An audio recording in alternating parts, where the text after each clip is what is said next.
Every day brings us new evidence that we human beings are not as rational as we think, especially when we are afraid. When I was 16, I was afraid of my teacher.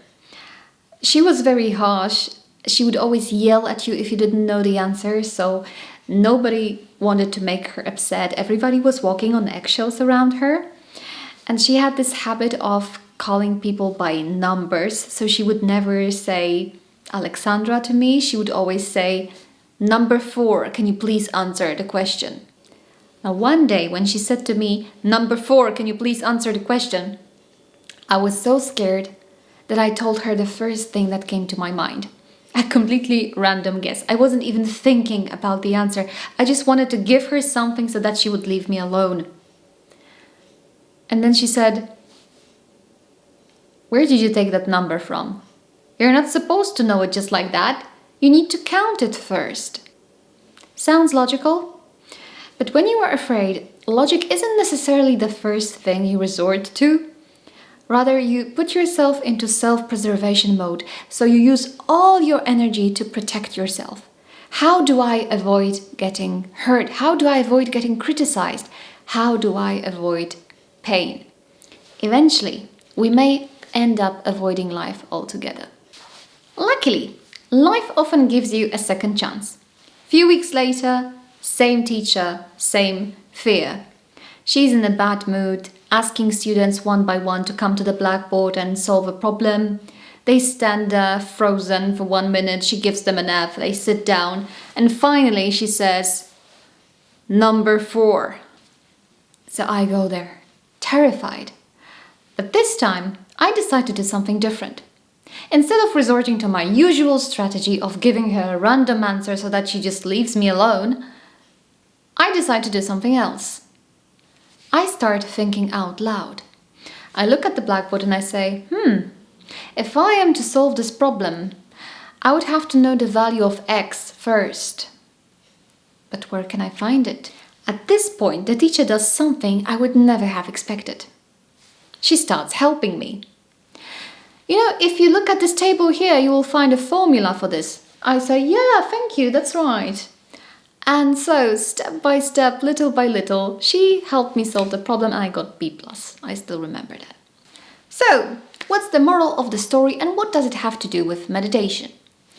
Obviously, I'm not trying to say that God is like my angry teacher and all you have to do is just find a strategy to appease him. No. If, however, we could use these two faces of one teacher as two separate images of two completely different teachers, we could use it as an analogy to our images of God. Perhaps you think that God is like this angry teacher. He's only interested in results, he wants results, and he wants them now. He doesn't know you by name, he doesn't care why you didn't do your homework. You might have had problems with your parents, a nervous breakdown, a broken heart. Doesn't matter. Homework is homework, okay? Why can't you be like other students your age? Why do you have such problems? Number 5 never has such problems. And now, open your heart to me. You can tell me everything. But I don't have all day, okay? If that's the image of God you have, it will be very difficult for you to risk thinking out loud in his presence. To believe that he's not there to fail you, he doesn't want to condemn you, doesn't want to criticize you, but he's even more interested in helping you solve the problem than you are. That's something I'd like us to meditate on this Sunday, a reading from John 3 verses 16 to 18. Jesus said to Nicodemus, "God loved the world so much that he gave his only Son, so that everyone who believes in him may not be lost, but may have eternal life. For God sent his Son into the world not to condemn the world, but so that through him the world might be saved. No one who believes in him will be condemned. But whoever refuses to believe is condemned already, because he has refused to believe in the name of God's only Son." I must confess I always had a problem with this fragment. Whoever refuses to believe is already condemned because he has refused to believe. That's not an argument for me.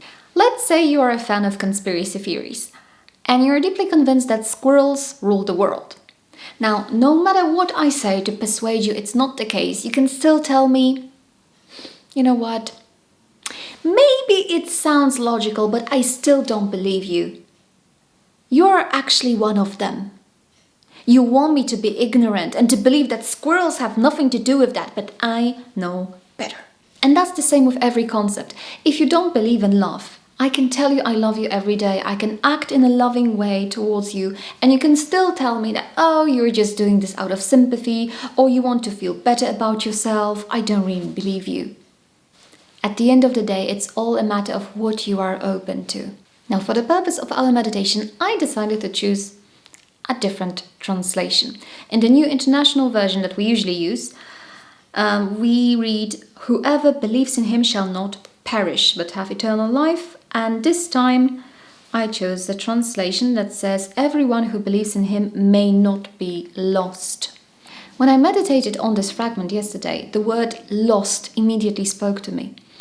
Not only in the sense of the final things being lost forever, perishing, but also when you think about our current situation in the world, the situation in the church, our inner life, it's so easy to feel lost in all that chaos, all these conflicting voices that you hear on the outside and inside. And you may wonder who or what I should be listening to. Am I too critical, or maybe I'm not critical enough? Do I need more self-compassion, more discipline, or maybe both? Which way I should go? Who can lead me out of this chaos? Once again, we come back to the question of what and who do you believe in? If you believe that God and other people are there to condemn you, to criticize you, you'll be stuck in a self-made prison. You won't risk going outside. You'll just limit yourself to that little area where you feel safe, and you'll focus on protecting yourself. You'll be in self-preservation mode all the time. If, however, you risk going outside and you risk living instead of protecting yourself, you may find out eventually that you are wanted. Not by the prosecutor, not dead or alive to be punished, but wanted here and now, there and then, to have life and have it in abundance. See you on meditation this Sunday, 10 p.m. Central European Time. Bye-bye.